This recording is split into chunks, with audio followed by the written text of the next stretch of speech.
참 많이들 오셨습니다. 잘 오셨습니다. 다른 데 한번 불러보겠습니다. 속리산 나와주세요. 속리산. 속리산. 예, 안녕하세요. 반갑습니다. 속리산. 예, 다음 경주 K호텔. 많이 오셨네. 예, 반갑습니다. 호남 대명 디저트. 예, 반갑습니다. 속리산에도 지금 일본 분이 계시고요. 속리산에 일본 분들 계시죠? 예, 반갑습니다. 오늘 제가 말씀드리려고 하는 것은 성공의 비법을 말씀드리려고 합니다. 근데 비법이라는 게 뭐 특별한 게 아니고 우리가 다 아는 건데 사실은 실천을 못한 것 뿐이에요. 그런데 많은 분들이 이 애터미 사업을 스몰 비즈니스, 즉 사소한 사업이라고 생각하기 때문에 조그만 어려움에 직면해도 그만두는 수가 있습니다. 그런데요, 정말 이런 사업을 하다 보면, 특히 우리 사회에서 네트워크 마케팅을 하다 보면 별 이상한 이 자극을 받는 수가 많아요. 혹시 이놈이 사기꾼 아닌가? 인생 막간놈 아닌가? 그런데 그런 어떤 이 부당한 대우를 받는다거나 몰상식한 대우를 받을 때 그것이 화가 나서 그만두는 이유는 이 사업이 사소한 사업이라고 생각하기 때문에 그런 경우가 많다는 걸 발견합니다. 그런데 이 애터미 사업은요, 사소한 사업이 아닙니다. 빅 비즈니스예요.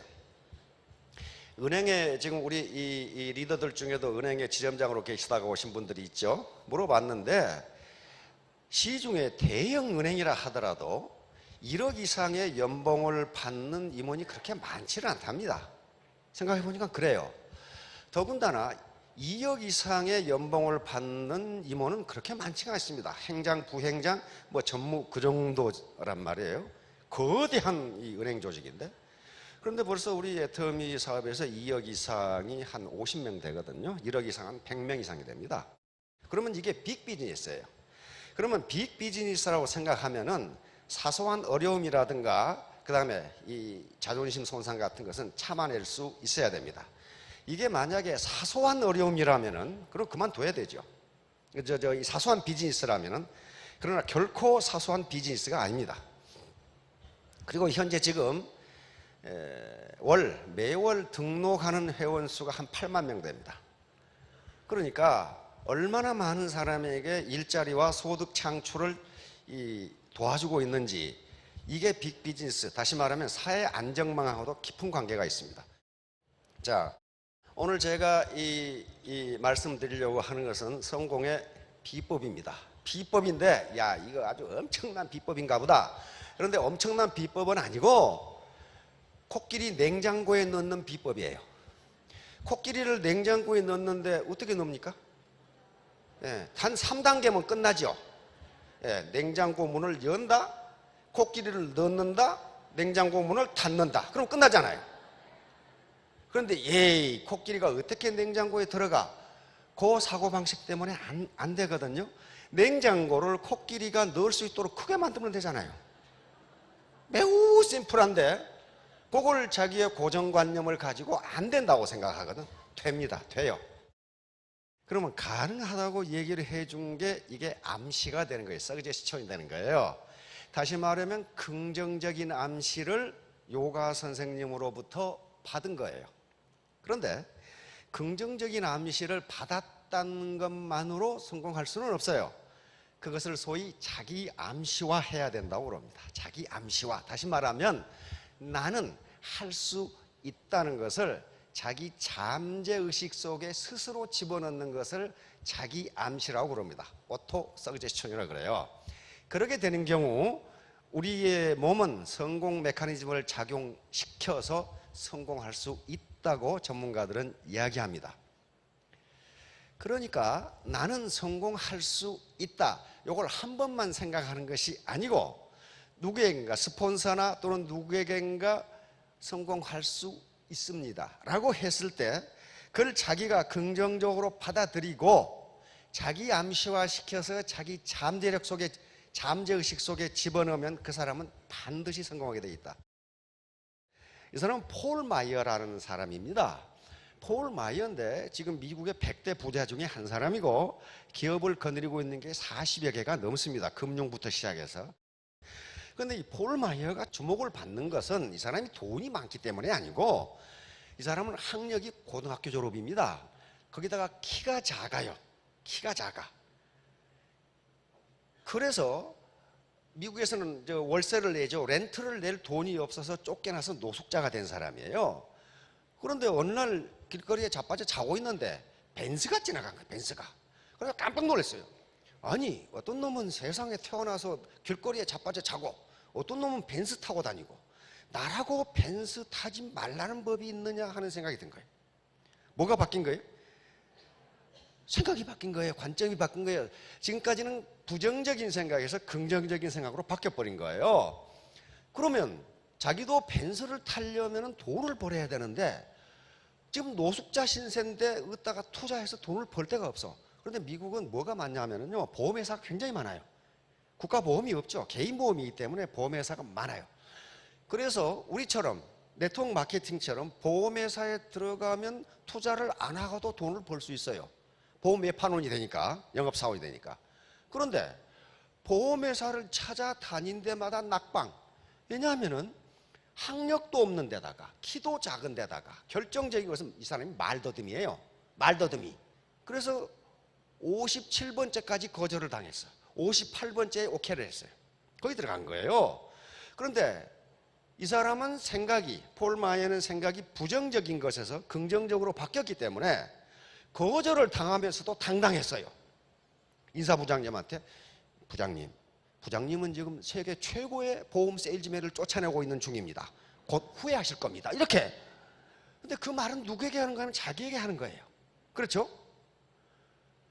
지금 쫓아내는 보험회사의 인사부장이 이놈이 이게 말더듬이고 키도 작은 데다가 그 말 듣겠어요? 자기에게 하는 소리.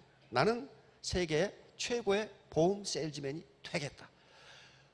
그래서 58번째 회사에 들어가서 단 1년 만에 기네스북에 오르는 보험 세일즈왕이 돼버립니다. 왜? 자기는 할 수 있다고 믿었기 때문에.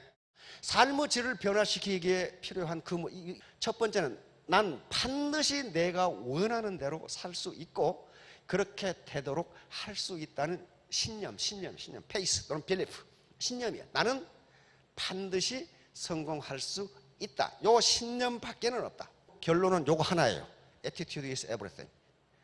마음 자세, 정신 자세가 전부다예요. 내가 성공하겠다는 정신 자세, attitude, 태도, 이것이 전부다.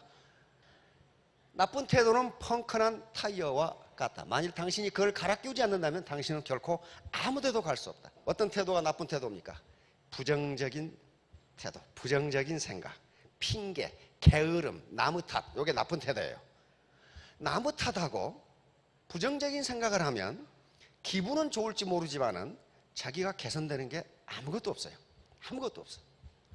자, 승리하는 자는 포기하지 않고 포기하는 자는 승리하지 못한다. 이건 빈스 롬바르디라고 하는 미국 프로 풋볼의 아주 전설적인 인물이고 그 풋볼 우승급 자체가 빈스 롬바르디컵이에요. 템파베이라고 하는 아주 꼴찌 팀을 맡아가지고 이 슈퍼볼에 6번을 진출시켜서 우승한 전설적인 감독입니다. 이분이 항상 생각하는 게 패배를 생각하지 마라. 패배를 생각하는 순간 이길 수 없다. 에리카 쫑이라고 하는 미국의 유명한 여우 작가지요. 아무런 위험을 감수하지 않는다면 더 큰 위험에 직면하게 될 것이다. 다시 말하면 우리가 비즈니스를 한다는 것은 어떤 위험에 직면합니다. 물론 거대한 금액을 투자해서 망할 수도 있다는 그 위험 말고 네트워크 사업을 하는데도 누군가가 나를 자존심을 건든다든가 기분 나쁘게 하는 위험에 직면할 수 있어요. 그런 걸 감수하지 않으면 더 큰 위험에 직면하게 될 것이다. 다시 말하면 장수시대의 경제적인 어려움에 직면할 수가 있습니다. 조금도 위험을 감수하지 않는 것이 인생에서 가장 위험한 일이라고 나는 생각한다. 오프라인 프리. 자, 위대한 업적은 대개 커다란 위험을 감수한 결과이다. 그러니까 현대인들만 이렇게 생각하는 것이 아니라 지금부터 약 2500년 전에 히랍의 역사학자도 그 당시에도 큰 일을 이루기 위해서는 어느 정도의 위험을 감수해야 된다는 것을 말하고 있습니다. 헨리 포드. 이 양반도 학력이 초등학교 졸이에요. 초등학교 졸. 그래서 세계적인 인물이 됐거든요. 자, 당신이 할 수 있다고 생각은 할 수 없다고 생각은 당신이 옳다. 이 말은 굉장히 유명하고, 그 다음에 지금 성공 철학자들이나 자기개발 전문가들이 공통적으로 하고 있는 말이 요 말입니다. 자, 배움을 멈춘 사람은 그가 70세, 20세든 80세든 늙은 사람이다. 누구든지 배움을 계속하는 사람은 젊은 사람이다. 인생에 있어서 가장 중요한 것은 마음을 젊게 유지하는 것이다. It's never too late. 너무 늦은 법이란 없어요. 여기 가셔서 이 오토바이 한번 배워보세요. 이분은 누구신지 아시죠? 박기준 옹이죠? 지금 100세입니다. 100세. 그런데 99세 때, 작년에죠? 작년에 요 운전면허증을 따셨거든? 운전면허증을 따셔가지고 자동차 운전을 하고 돌아다니, 지금까지는 오토바이만 타고 돌아다니시더라고. 자동차 운전면허를 따가지고, 그래서 기자가 물었어요. 아니, 할아버지, 100세가 되셔가지고 뭐 때문에 운전면허증을 따셨습니까?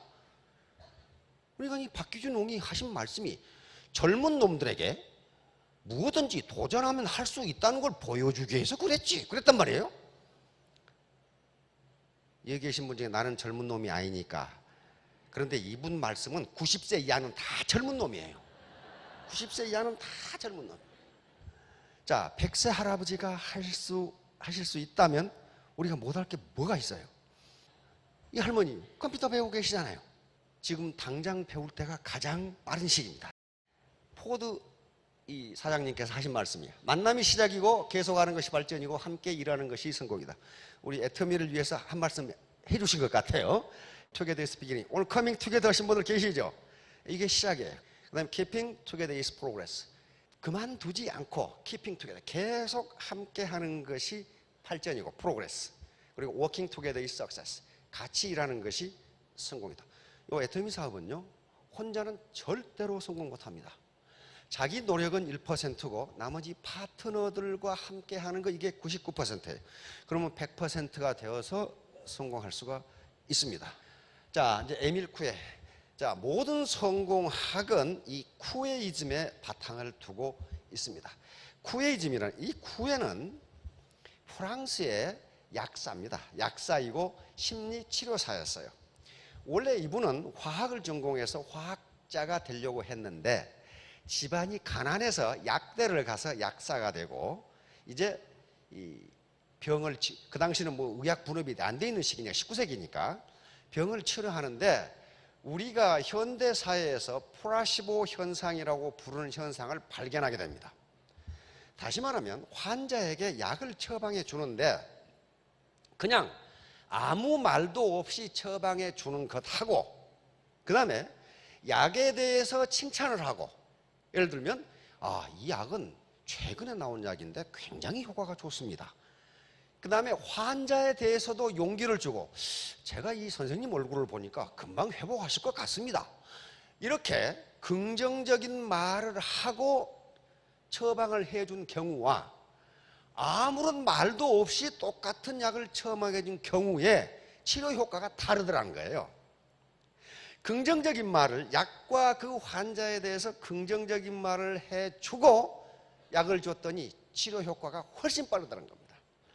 요게 여기에서 바로 암시법이라는 걸 발견합니다. 즉 상대방에게 내가 암시를 보내면 상대방이 그것을 자기 암시로 받아들여서 잠재의식 속에 집어넣으면 그것이 성공 메커니즘으로 작용한다 하는 걸 발견하게 돼요.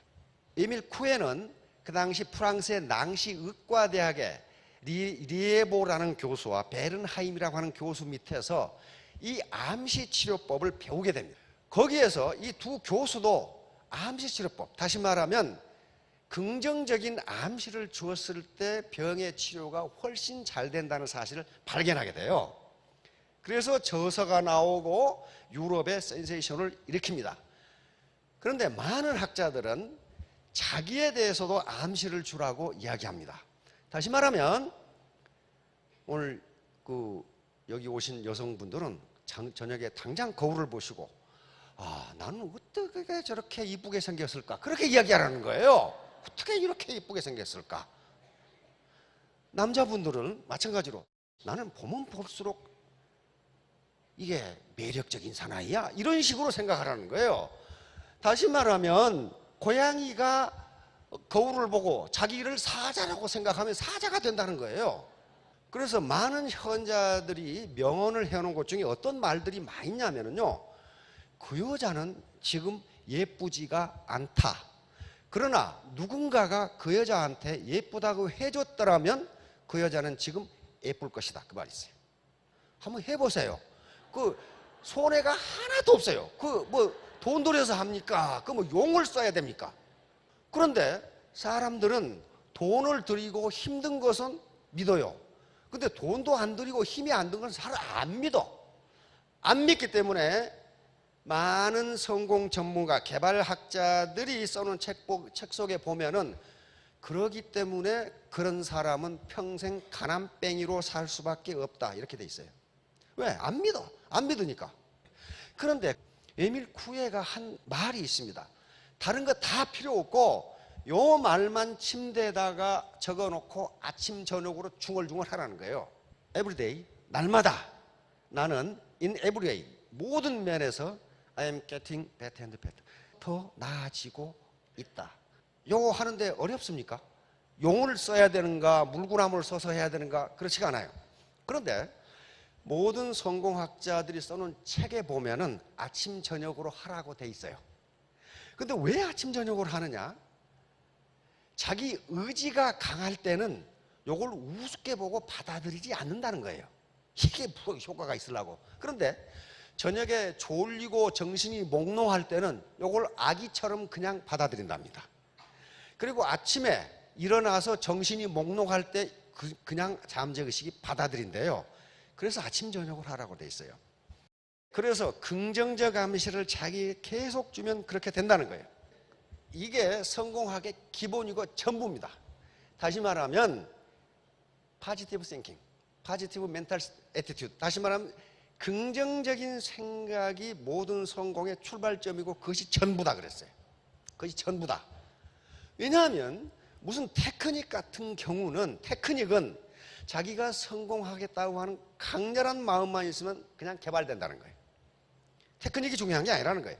자, 그래서 요 모든 성공학은 쿠에이즘을 바탕으로 하고 있습니다. 쿠에이즘이라는 게 자기에게 긍정적 암시를 주면, 이게 자기 암시라고 그래요.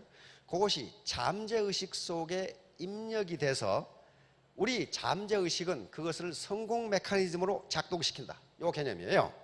이런 분들의 책이 전부 다 자기 암시로 되어 있어요. 자기 암시와 긍정적 생각. 그렇게 되어 있어요.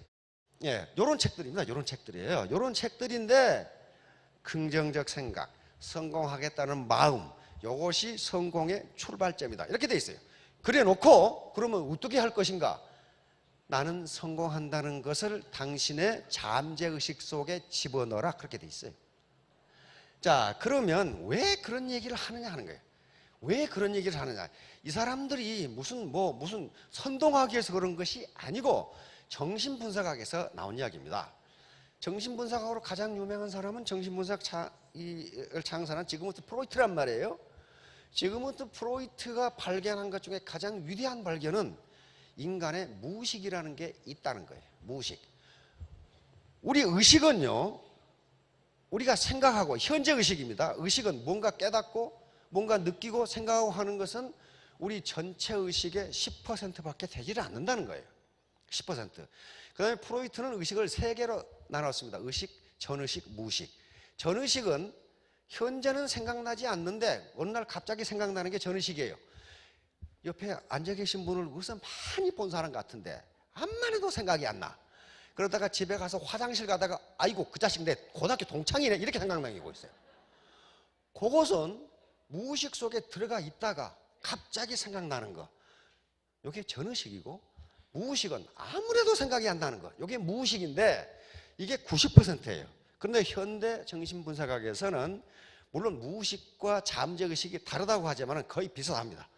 의식과 잠재의식 이렇게 나눠버려요. 그러면 문제는 이제 요게 의식은 10%고 빙산이죠. 잠재의식이 90%예요.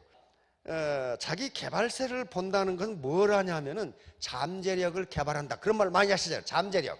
잠재력이 어디서 나오냐면은 90%의 잠재의식에서 나온단 말이에요. 그러니까 현재 나는 애터미 사업으로 성공할 수 없다. 이렇게 생각하는 건 뭐가 그렇게 생각하는 거예요? 의식이 그렇게 10% 자기 능력의 10%밖에 안 되는 의식이 그렇게 생각한다는 거예요. 그러나 그거 말고 빙산의 밑에 안 보이는 부분 90%는 그렇게 생각하지 않는다는 거예요. 문제는 어디 있냐면요, 지금까지의 정신분석학자들과 심리학자들 그리고 자기개발 이론가들이 연구한 바에 의하면 의식과 무의식이 충돌하면, 다시 말하면 의식과 무의식이 갈등을 일으키면 언제나 뭐가 이긴다? 언제나 무의식이 이긴다. 언제나 잠재의식이 이긴다. 의식은 절대로 이길 수 없다. 언제나. 다시 말하면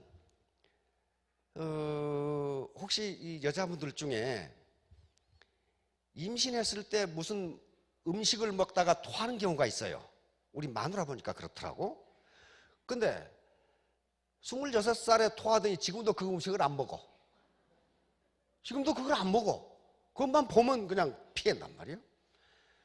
그러니까 우리 무의식은, 다시 말하면 우리 잠재의식은 한 번 경험한 것은 절대로 잊어버리지 않는다. 그리고 평소에는 생각이 안 나다가 그것만 보면 생각이 난다. 그것만 보면. 예를 들면 석류 있잖아요. 석류를 생각하면 석류를 먹은 기억이 있는 분은 입에서 침이 나오도록 돼 있어요.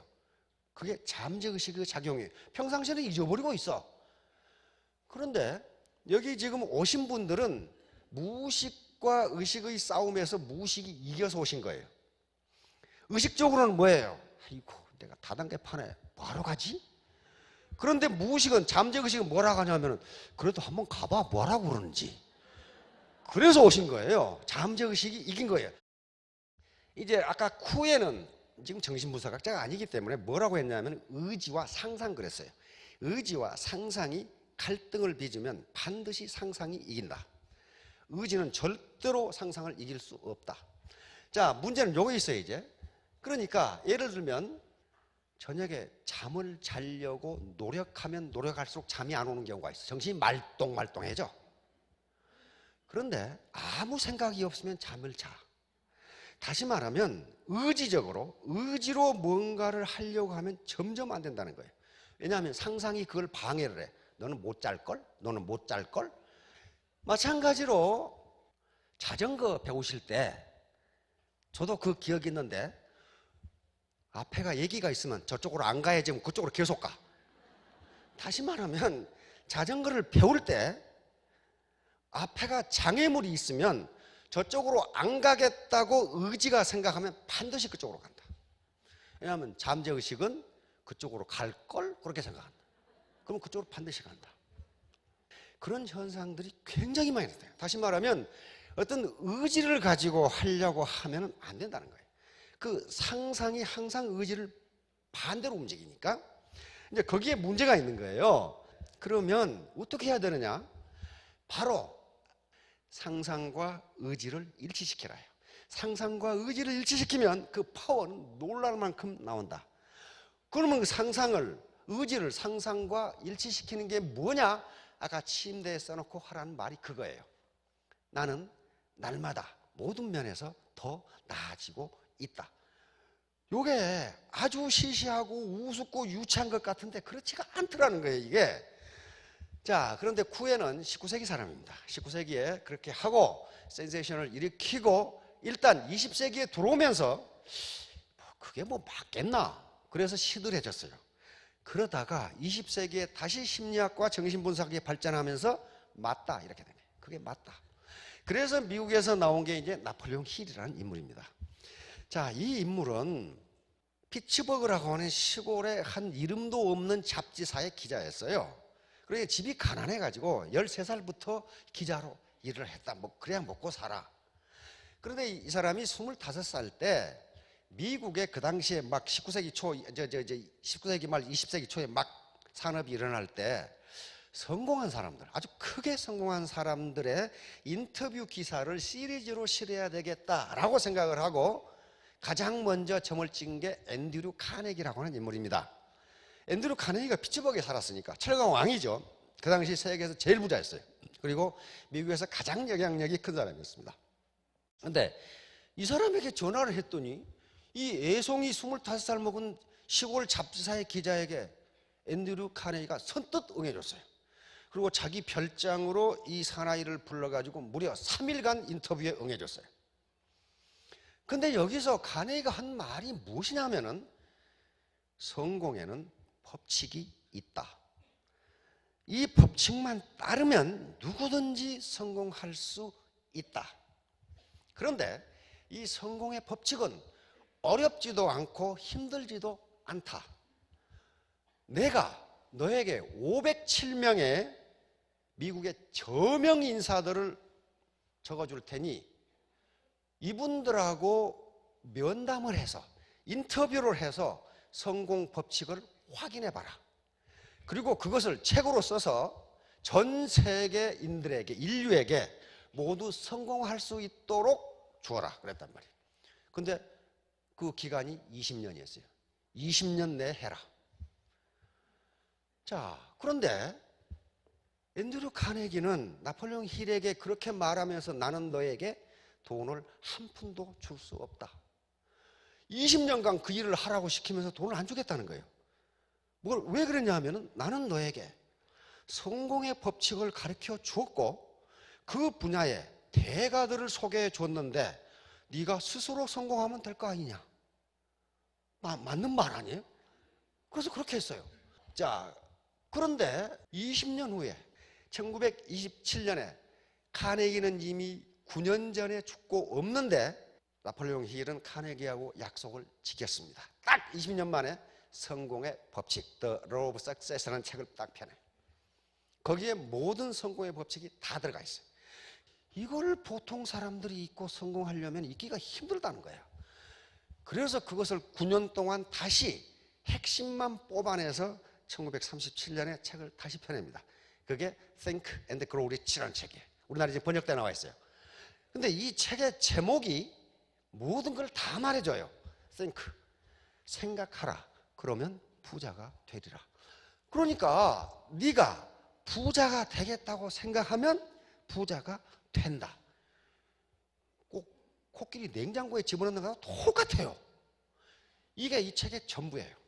자, 인간이 생각하고 믿을 수 있는 것이라면 무엇이든지 성취할 수 있다. 이건 쿠에가 똑같은 말을 했어요. 쿠에가 당신이 합리적인 범위 내에서 생각하는 것은 무엇이든지 다 이루어진다. 그걸 그대로 받아들인 거예요. 자, 이렇게 되니까 이제 이 사회학자, 미국의 학자들이 나폴레옹 힐의 성공학은 쿠에의 정신을 그대로 받은 것이다. 그래서 이코노믹 쿠에이즘 그랬어요. 쿠에는 원래 약사니까 질병을 치료하기 위해서 긍정적 암시법을 썼는데 이것을 나폴레옹 힐이 받아들여서 부자가 되는 것. 다시 말하면 경제에 적용시킨 게 나폴레옹 힐의 성공 철학이에요. 자, 그러면 여기 나폴레옹 힐의 성공 철학 중에 핵심은 뭐라고 되어 있냐면요. 부자가 되겠다고 생각하라. 그렇게 되어 있어요. 문제는 부자가 되겠다고 생각 않는 사람이 있느냐 그런 말이에요. 있느냐. 어디 가난뱅이로 살고 싶은 분 한번 손 들어보세요. 이거 한 분도 없잖아요. 다 부자가 되고 싶어요. 그런데 어떻게 되느냐 하는 문제. 어떻게 되느냐. 그게 바로 자기 암시입니다. 이게 그 젊은 분들 결혼해가지고 마누라한테 구박 맞는 것 하나가 어째서 당신 끓인 된장국은 우리 엄마가 끓인 것하고 맛이 다르지? 요거예요. 요거라고. 왜 그러냐 하면은요. 모든 우리의 엄마가 끓여준 된장국은 계속 자기에게 어떤 자극을, 임팔스를 주는 거예요. 생각에 자극을 줘요. 그렇게 되면 그게 자기 암시인데 엄마가 된장국으로 나에게 암시를 주면 그것이 반복적으로 주면은 잠재의식 속에 들어간답니다. 그리고 잠재의식은 그 맛만 기억을 해. 그 맛만. 마누라가 아무리 인류 요리사라도 맛이 없는 거예요. 왜냐하면 자기가 지금까지 암시받은 것하고는 다르거든요, 이게. 그래서 우리 잠재의식은 자기가 지금까지 암시받은 대로 행동한다는 거예요. 예를 들면 옛날에 시집살이 도가게 해보신 분 혹시 계시나? 좀 요즘 안 계실 텐데 옛날에 시집살이를 독하게 한 며느리가 시집살이를 독하게 시킨답니다. 나는 안 그래야지. 그것은 의지고 잠재의식 속에는 계속 독한 시집살이가 들어가는 거예요. 그러면 나중에 나오는 것은 나는 안 그래야지 그러면 더 독하게 되는 거예요. 그렇게 무서워 잠재의식은. 그래서 나는 부자가 되어야겠다라고 하는 생각을 한 번으로는 되지 않는다 그랬어요. 자, 요걸 앤드류 카네기가 가르쳐 준 거예요. 이렇게 하면 반드시 부자가 된다. 자, 뭐라고 그랬어요? 벌고 싶은 돈의 액수를 명확하게 적어라. 월 1만 달러, 월 1,000만 원 이렇게 적어라. 카네기도 단순히 부자가 되겠다는 것만으로는 절대로 부자가 안 된다 그랬어요. 네가 한 달에 벌고 싶은 금액을 정확하게 적어라. 두 번째, 그러면 뭘 해서 벌래? 뭘 해야 될 거 아니에요. 카네기나 나폴레옹 힐은 원하기만 하면 부자가 된다 그런 말을 안 합니다. 뭘 해서 벌래? 다시 말하면 세상에 공짜는 없다예요.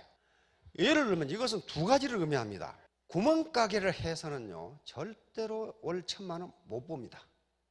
그러면 1,000만 원을 할 수 있는 뭔가 직업을 찾으라는 거예요. 그 다음에 거기에 그 시간을 투자하라는 개념이에요. 이게. 그 다음에 세 번째는 언제까지 그렇게 할래? 기한을 반드시 정해라. 기한이 없는 것은 목표가 아니다. 그렇게 돼요. 그래 놓고 네 번째는 그러면 일정 계획 날마다 그러면 어떻게 그걸 할래? 그런데 나폴레옹 힐과 앤드류 카네기는 뭐라고 했냐면은 정확한 계획이 수립되지 않았더라도 당장 행동에 옮겨라. 그렇게 돼 있어요. 당장 행동에 옮겨라.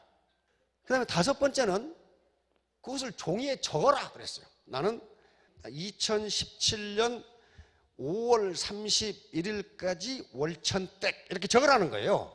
월천남 이렇게 적으라는 거예요. 그래 놓고 매일 아침 저녁 반복해서 읽어라. 그런데 여섯 번째가 아무것도 아닌 것 같은데 여섯 번째가 제일 중요하다 그래 놨어요. 왜?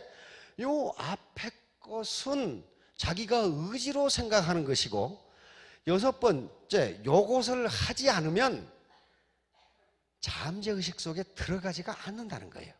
그러면 금방 하다 그만둔다는 겁니다. 그래서 카네기나 나폴레옹 힐은 이 여섯 번째가 가장 중요하다. 그래서 자기 암시를 통해서 긍정적 자기 암시죠. 나는 2017년 5월 31일까지 월천댁이 된다. 나폴레옹 힐이 이게 아무것도 아닌 것 같고 우스운 것 같은데 모든 백만장자들은 이렇게 했다. 그렇게 나옵니다. 자, 짐 캐리 아시죠? 그 미국의 코미디언 있잖아요. 요 짐 캐리는 캐나다 출신의 미국 코미디언입니다. 그런데 집이 너무 가난해서 이 정크야드, 그러니까 저 이 폐차장에서 잠을 자면서 렌트를 낼 돈이 없으니까 하루에 맥도날드 햄버거 하나 가지고 세 끼를 때웠다고 합니다. 이런 짐 캐리가 항상 자기 수첩 속에다는 1,000만 달러짜리 수표를 지니고 다녔어요. 1,000만 달러면 얼마입니까? 100억. 100억짜리 수표를 항상 지갑 속에 가지고 다녔어요. 진짜 수표가 아니고 가짜로 만들어가지고 뭐 때문에 그러냐면 나는 한 번 출연에 개런티 1,000만 불을 받는 코미디언이 되겠다. 근데 그걸 수첩에다가 가짜 수표를 만들어가지고 다닌다는 건 뭡니까? 계속 그걸 보면서 자기 잠재의식 속에 집어넣는 거예요. 결국은 마스크, 그 다음에 또 케이블 가이, 요것에 출연하면서 한 번 출연에 개런티 1,000만 불을 받습니다. 100억을 받아요. 또 케이블 가이에서는 2,000만 불을 받아요. 그러면 요 짐 캐리처럼 1,000만 달러짜리 수표를 자기 지갑에 만들어서 가지고 다닌다면 이 사람이 가만히 가지고 다녔기 때문에 그런 게 아니고 얼마나 노력을 했겠냔 말이에요. 그렇게 하기 위해서 계속 자기 잠재의식 속에 집어넣은 거예요.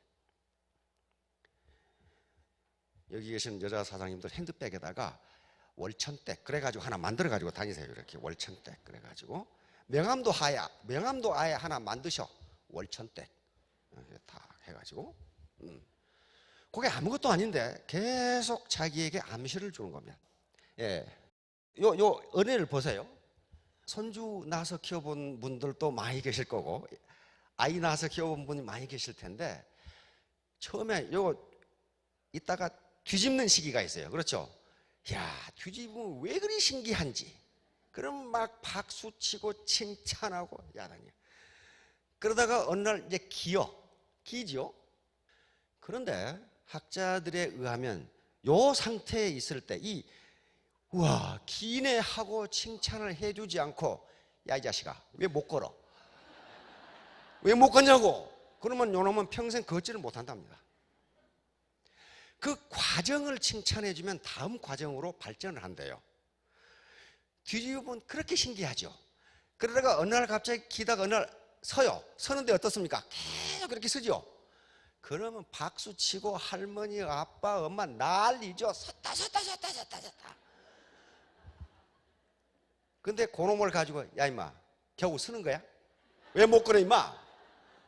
못 걷는답니다. 그러면 절대로 못 걷는데요. 그 과정을 칭찬해주면 계속적으로 발전해 나간대요. 어린아이가 성장할 때 너무 어려운 걸 요구하지 말라.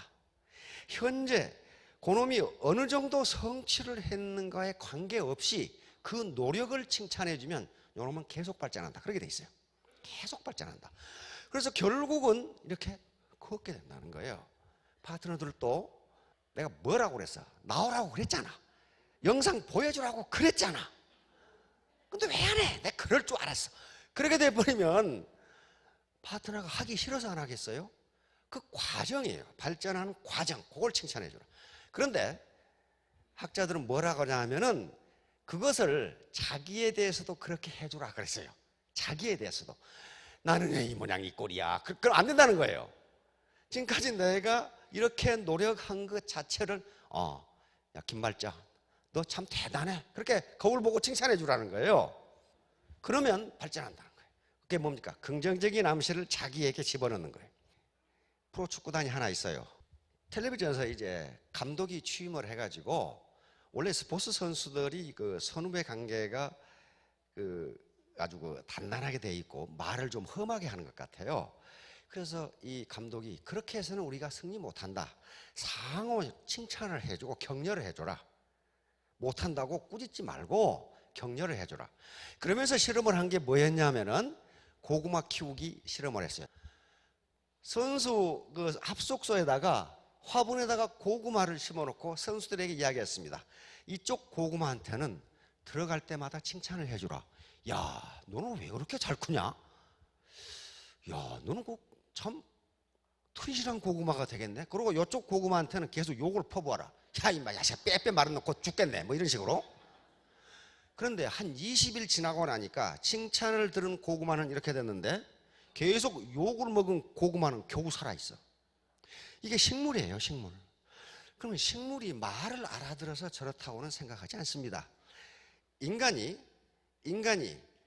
어떤 부정적인 말을 하면 입에서 독이 나온답니다.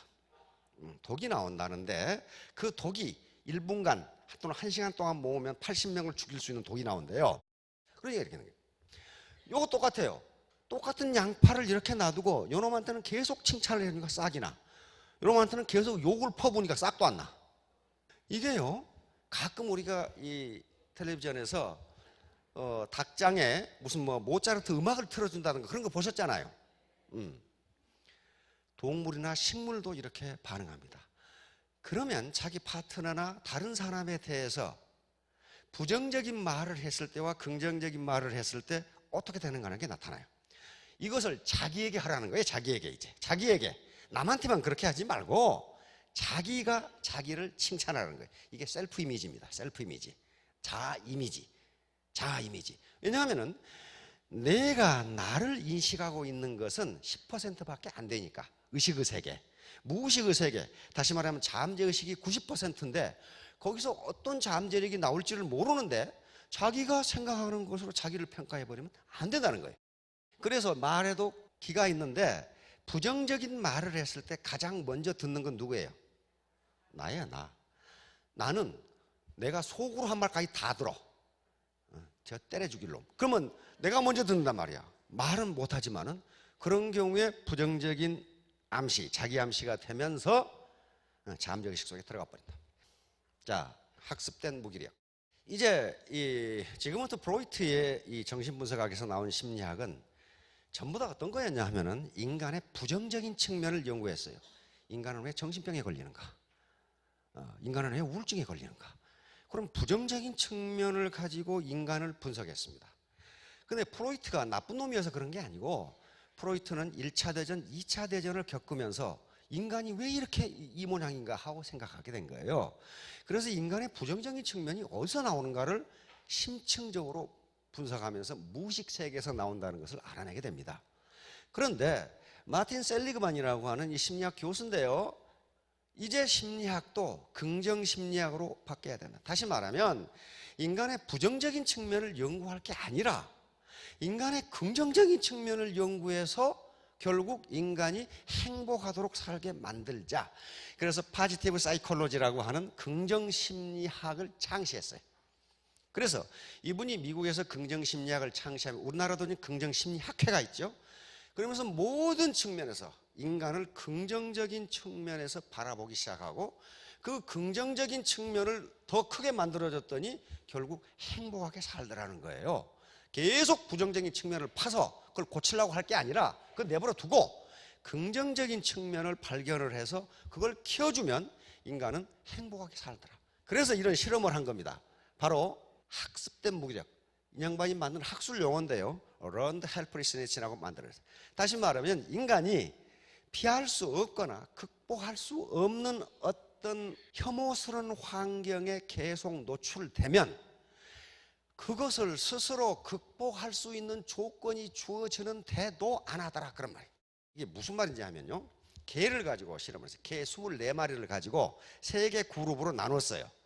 그래서 이쪽 8마리예요. 이렇게 해가지고 요 개를 여기다가 이 체인버에다 박스에 넣어놓고 여기다가 전기를 가해.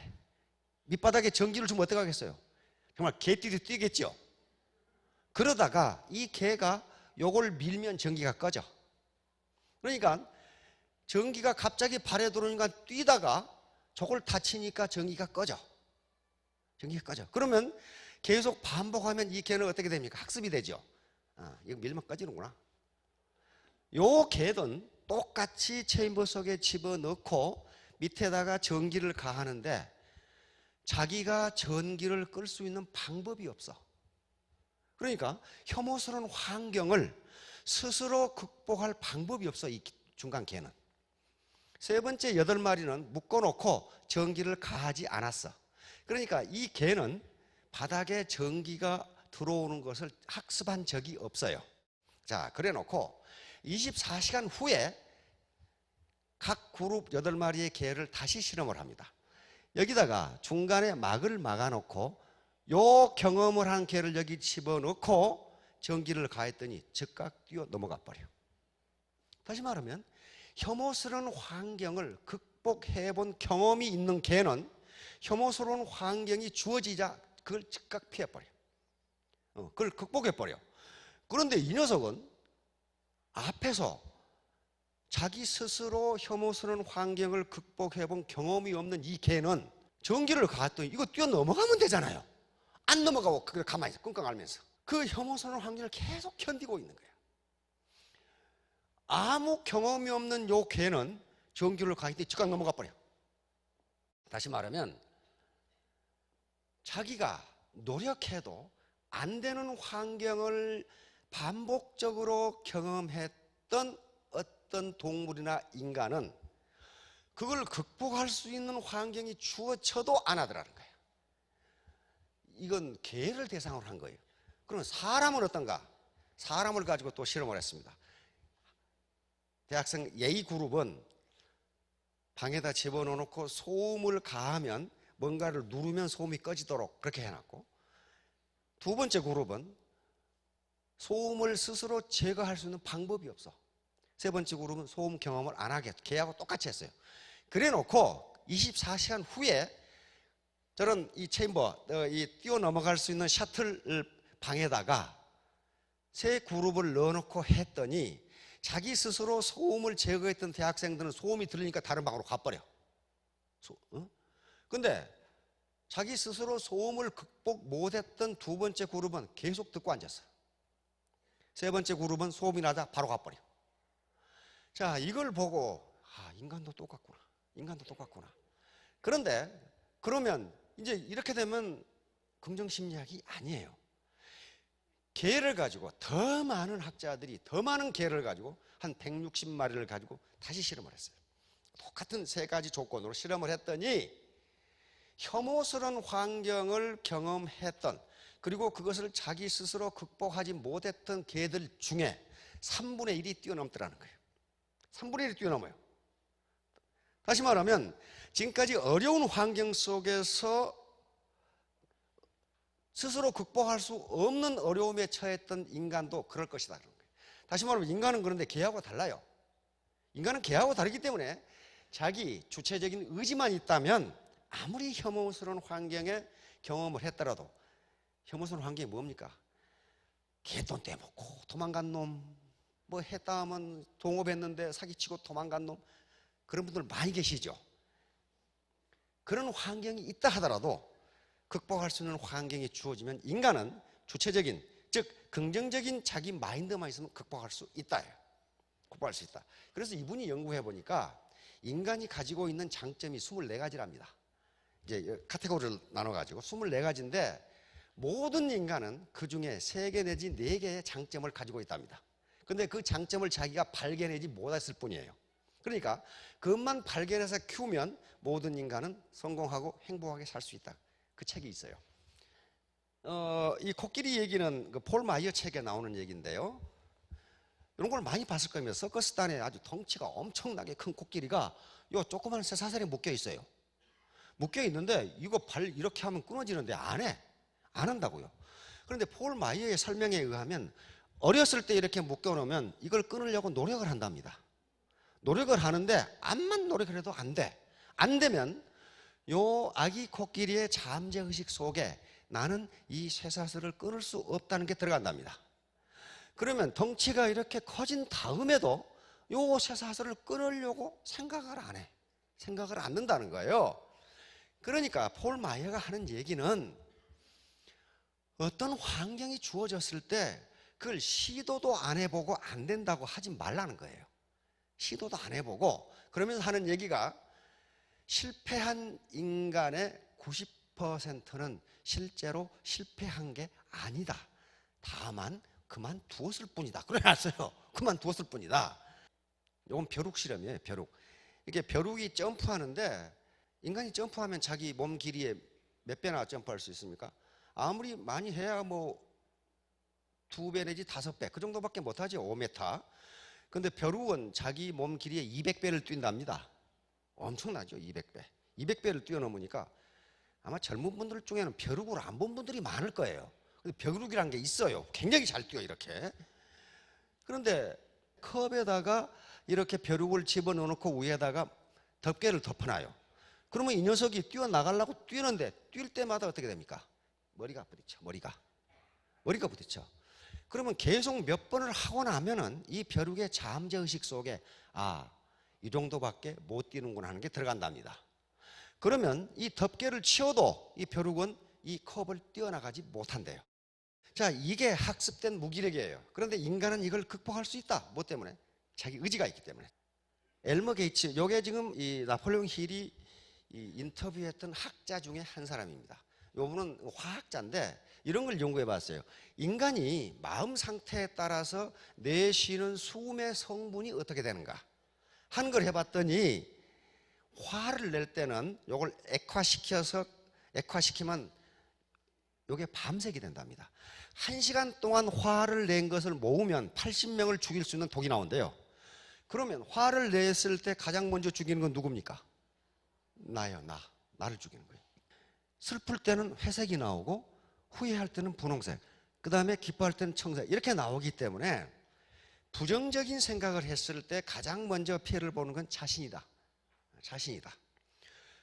이렇게 강한 독이 나오는데 다른 사람 죽이기 전에 나를 죽인다는 거예요. 그래서 항상 긍정적인 생각을 하라는 게 이런 개념입니다. 이게 물인데 사랑이나 감사라고 얘기했을 때는 아주 아름다운 결정이 되는데 악마라고 얘기하면 물의 결정 구조가 깨져버려요. 고맙습니다. 그라지에, 땅케, 메르시. 요건 물이 전부 다 무슨 외국어를 다 아는 게 아니고 이런 말을 했을 때 나오는 기와 그 다음에 부정적인 말을 했을 때 나오는 기가 다르다는 거예요. 기가 달라요. 그렇기 때문에 물의 결정 구조가 깨지는 거예요. 그러면 우리 인간의 몸의 몇 프로가 물이라 그래요? 70%가 물이에요. 그러면 다른 사람에게 부정적인 암시를 받았을 때 내 몸이 어떻게 되겠는가 하는 거예요. 굉장히 기분 나빠져. 그렇죠? 굉장히 기분 나빠져요. 그러면 다른 사람한테 뿐만 아니고 자기 스스로에게 긍정적인 말을 해주라는 거예요.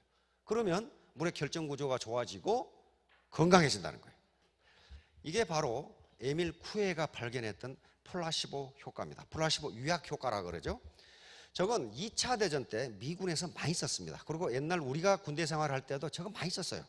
옛날 1970년대 같은 경우에 우리 병사들의 거의 절반이 농사꾼이었어요. 그리고 머슴도 많고 아주.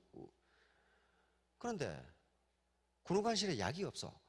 그러면 머리 아프다는 놈도 파스 붙여주고 배 아프다는 놈도 파스 붙여주고 안 그러면 아까전기 발라주고. 근데 그놈이 낫는다고. 그게 플라시보 효과예요.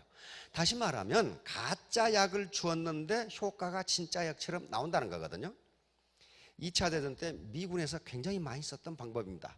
유럽에서 전쟁이 치열하게 벌어지는데 적은 포위하고 있고 전상 황자는 많이 나오는데 약이 없어. 약이 없는 경우에 군의관들은 밀가루라든가 빵가루로 약을 만들어 줘. 그러면서 많은 사람을 치료했다고 나와 있어요. 이게 위약 효과예요. 그러면 그게 뭐 때문에 그래요? 낫는다고 생각하면 낫는다. 그 얘기예요. 낫는다고 생각하면 낫는다. 다시 말하면 자기 암시를 통해서 잠재의식 속에 그렇게 집어넣는 거예요. 요게 아까 우리 잠재의식은 상상과 현실을 구분하지 못한다. 그렇기 때문에 선의의 트릭이 가능하다. 1950년대 포르투갈의 리스본항에서 포도주를 싣고 저쪽 영국의 스코틀랜드에 이렇게 수출하는 선박에서 이런 일이 있었습니다. 한 선원이 포도주를 다 꺼냈는가 하고 포도주 창고, 냉동 창고에 들어갔다가 밖에서 어떤 놈이 문을 잠가버려서 그래가지고 리스본까지 다시 와서 보니까 그 냉동 창고에서 한 놈이 얼어 죽어 있어.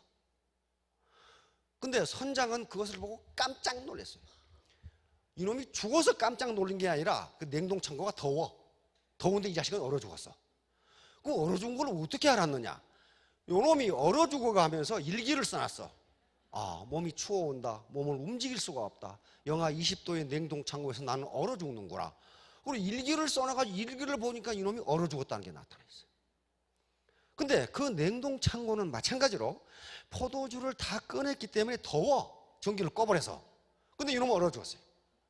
다시 말하면 그 선원은 전기를 껐다는 사실은 모르고 이 냉동 창고가 영하 20도라고만 생각하니까 자기 몸이 얼어온다고 생각하니까 실제로 그렇게 된 거예요. 이것을 바로 잠재의식은 상상과 현실을 구분하지 못한다. 오늘 당장 가서 실험을 해보세요. 자기 이 미국에서 친구가 왔어. 아주 맛있는 레스토랑에서 이 고기를 가지고 이 칼로 이렇게 이 나이프질을 하면서 식사를 했어. 어우, 이 식당 맛있는데? 그때 이 친구가 그 고기 무슨 고기야? 그렇게 물었을 때 개고기? 그래 보세요. 으악! 하면서 사실은 그게 개고기 아니고 소고기인데 예? 개고기? 그래 보여요. 다시 말하면 실제로는 소고기를 먹었는데 개고기라고 생각하면 우리 몸은 거기에 반응한다는 거예요. 거기에 반응을 해. 절대로 현실에 반응하지 않아요. 그 유명한 사건이 바로 우리 원효대사의 해골물 사건이죠. 여기 어디야? 수원 저 수덕사라는데 거기에요. 원효대사가 해골물을 마셨다는 곳이에요. 그때가 1000년 전이에요. 1000년도 더 됐다 지금. 온효대사가 의상대사와 같이 당나라 유학을 갔죠. 가려고 여기까지 경주에서 걸어오셨단 말이에요. 근데 밤이 돼서 비는 오고 어둡고 그러니까 어느 굴 속으로 들어갔죠. 온효대사가 주무시다가 목이 말라서 물을 마셨는데 그 물이 그렇게 시원하고 맛있었죠. 그 이튿날 깨서 보니까 거기가 굴이 아니라 묘였어. 묘. 가묘. 옛날에 가묘하죠. 근데 자기가 그렇게 저녁에 마셨던 물이 시원하고 맛있었는데 아침에 보니까 해골바가지야. 해골바가지. 그러니까 원효대사가 어떻게 했어요? 으악! 그랬단 말이에요. 거기서 뭐 했습니까? 득도를 했죠. 득도. 일체 유심조. 다시 말하면 인간은 마음 먹기에 달려있다. 만약에 그 해골바가지의 물이 화학적으로 문제가 있었다면 마실 때 배탈이 났거나 무수가 났을 거예요. 그렇죠? 화학적으로 문제가 있는 게 아니고 지금 마음이 문제가 된 거예요. 그걸 봤을 때. 그래서 원효대사는 어떻게 했습니까? 당나라 유학을 안 갔죠. 거기서 웃으면서 모든 문제, 인간사, 세상 만사는 마음 먹기에 달려있다. 일체 유심조예요. 모든 것은 마음에서 나온다.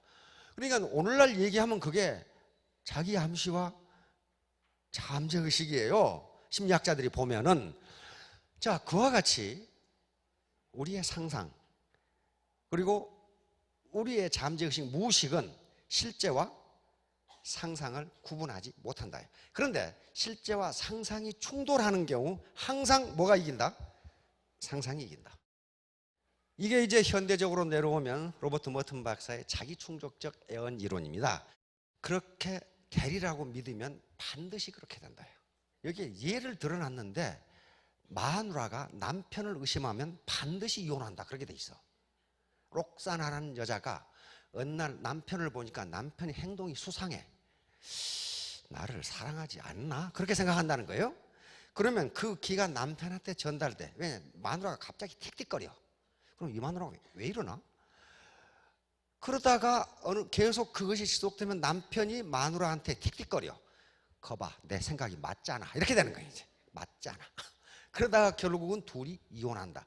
그러면서 뭐라 하겠냐 하면은 부인이 내 결혼 생활이 원만하지 못하리라고 생각하면 반드시 그렇게 된다. 그래놨어요. 이게 자기 충족적 예언이에요. 그러니까 내가 한 말, 내가 한 생각이 그대로 이루어진다. 요걸 이제 계속 학자들이 증명을 했는데 많은 경우에 맞다. 한 번도 틀린 적이 없다. 요 피그말리온 효과는 그리스 신화에 지금 사이프러스 섬, 지금 키프로스라고도 하고 사이프러스 섬에 피그말리온이라고 하는 왕이자 조각가가 있었는데 이 사람은 여자를 싫어해. 여자를 싫어하고 자기가 조각한 여자상에 대해서 그렇게 아름다울 수가 없다고 생각하고 있어요. 그런데 상하로 여자를 조각해놨는데 자기가 봐도 이뻐. 이야, 저렇게 예쁜 여자가 내 마누라였으면 좋겠다. 그렇게 생각을 하고 있어요. 간절하게 원했어. 그 간절하게 원하는 것을 누가 들었냐 하면은 요 비너스, 그리스 신화에서는 아프로디테, 미의 여신이 듣고 요 조각상을 진짜 여자로 만들어줍니다.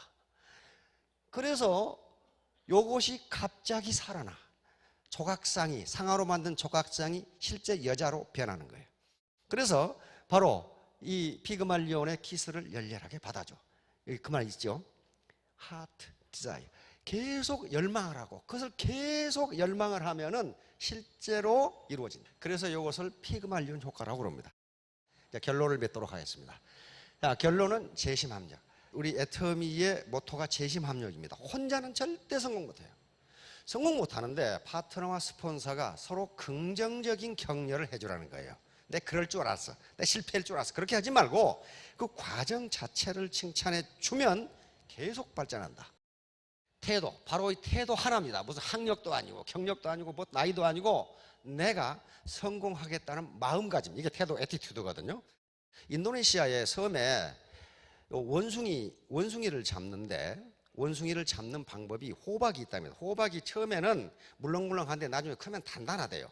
그럼 호박의 이 입구를 딱 이렇게 끈으로 묶어 놓으면 거기는 안 자라고 이렇게 이 조롱박처럼 그렇게 된답니다. 그러면 이것이 크면은 안에를 긁어내버리고 안에다 쌀을 집어넣어요.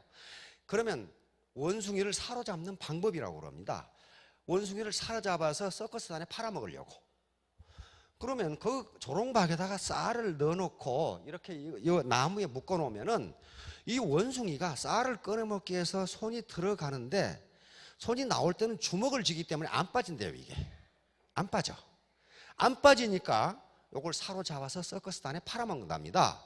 근데 이놈의 자식이 조롱박을 나무에서 떼내도 주먹을 안 펴고 조롱박을 들고 다닌대. 이렇게 요 쌀 한 주먹 때문에 자기의 모든 것을 잊어버린 거예요. 조그마한 걸 안 놓기 위해서 전체를 잃어버렸어. 그러니까 애터미 사업도 마찬가지입니다. 자기 어떤 자존심이라든가 피곤함 여러 가지 그런 것 때문에 작은 것을 놓지 않기 때문에 평생의 경제적 자유를 잃는 경우도 있습니다. 예, 바로 애티튜드, 태도, 이거 100점이죠. 영어 알파벳 순입니다. 그런데 여기에 자기 능력은 1%만 있으면 돼요. 나머지 99%는 파트너들하고 같이 합니다. 요 마음만 있으면 누구든지 3년 후, 5년 후에 월천댁, 오천댁이 될 수가 있습니다. R은 리치라고 할 수도 있고 레비뉴, 소득 또는 이 성공입니다. 이것은 멋있는 신사숙녀는 반드시 성공할 수 있다. 멋있는 사람은 성공할 수 있다. 자, 3년 뒤, 5년 뒤에 모두 성공하시기 바랍니다. 감사합니다.